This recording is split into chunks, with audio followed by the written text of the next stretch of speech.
Dictation शुरू होगी 3 second बाद।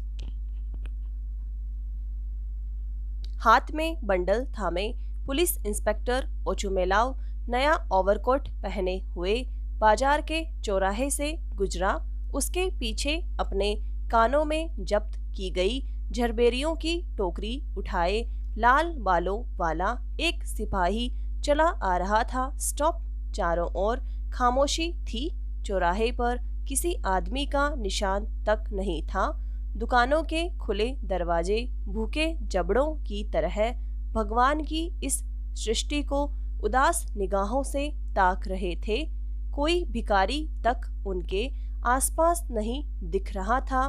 सहसा ओचुमेलाव के कानों में एक आवाज गूंजी, तो तू काटेगा, तू शैतान कहीं का। स्टॉप।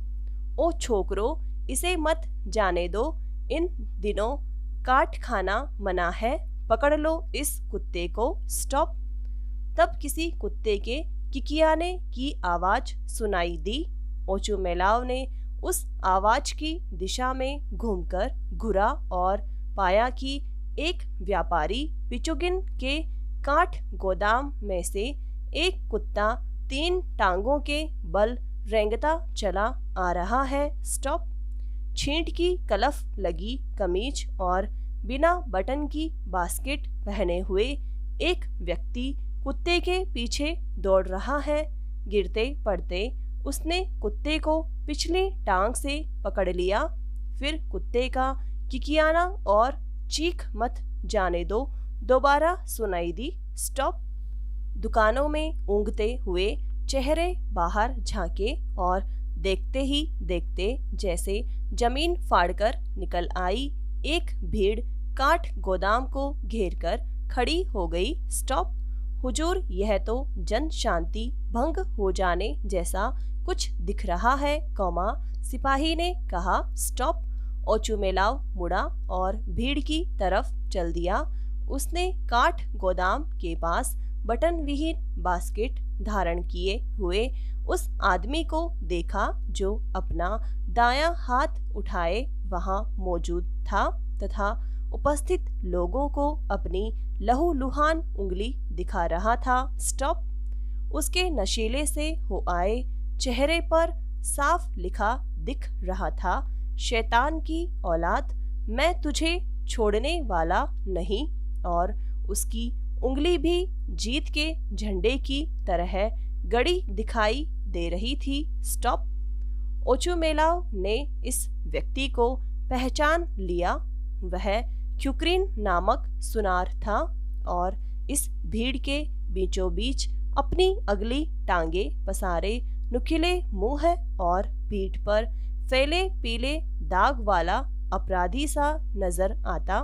सफेद बारजोई पिल्ला ऊपर से नीचे तक कांपता पसरा पड़ा था। उसकी आंसुओं से सनी आंखों में संकट और आतंक की गहरी छाप थी। यह सब क्या हो रहा है? भीड़ को चीरते हुए ओचुमेलाव ने सवाल किया, तुम सब लोग इधर क्या कर रहे हो? स्टॉप। तुमने अपनी यह उंगली क्यों उठा रखी है?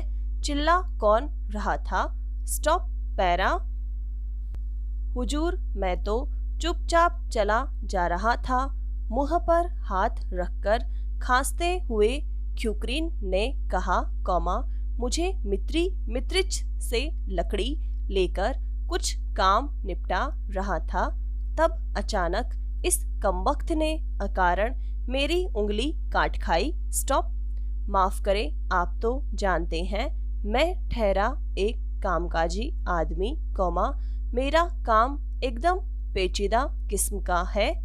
मुझे लग रहा है 1 हफ्ते तक मेरी यह उंगली अब काम करने लायक नहीं हो पाएगी। स्टॉप। तो हुजूर, मेरी गुजारिश है कि इसके मालिकों से मुझे हर्जाना तो दिलवाया जाए। यह तो किसी कानून में नहीं लिखा है। हुजूर की आदमखोर जानवर हमें काट खाएं और हम उन्हें बर्दाश्त करते रहें। स्टॉप। अगर हर कोई इसी तरह काट खाना शुरू कर दे तो यह जिंदगी तो नर्क हो जाए।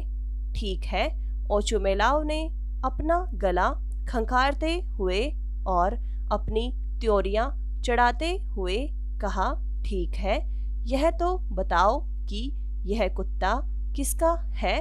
मैं इस मामले को छोड़ने वाला नहीं हूँ। स्टॉप।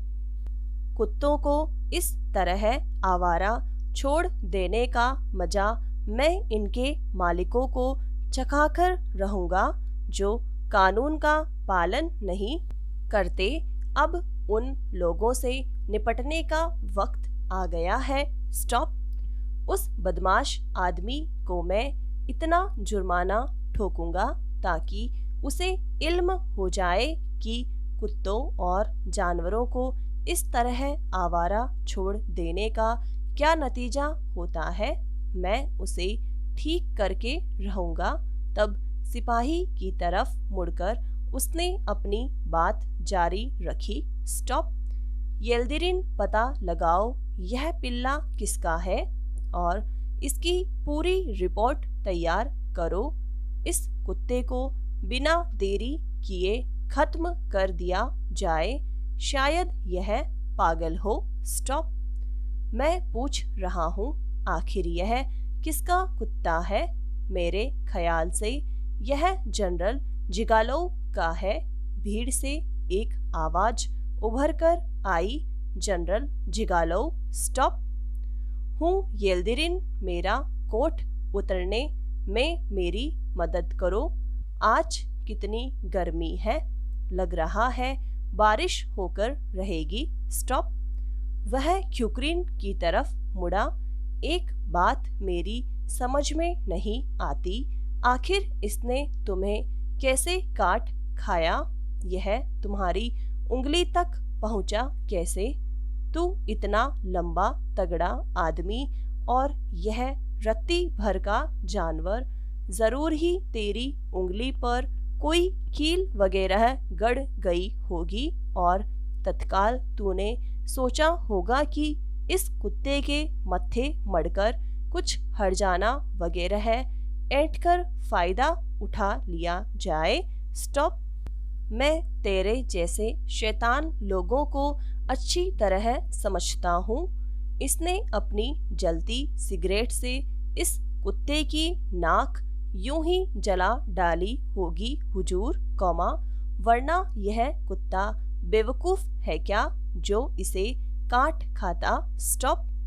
येल्दिरिन ने कहा, हुजूर, मैं जानता हूँ यह क्यूक्रीन हमेशा कोई न कोई शरारत करता रहता है।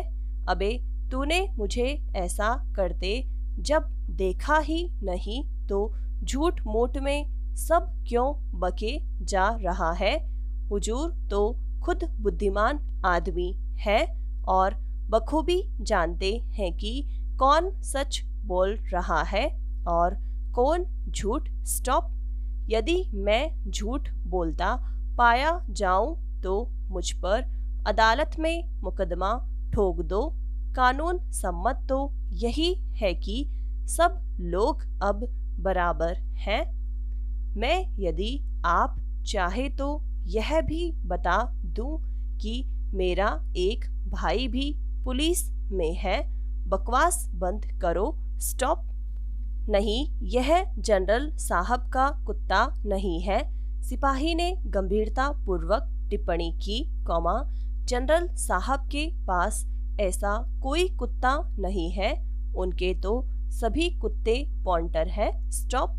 तुम विश्वास से कह रहे हो? एकदम हुजूर। स्टॉप।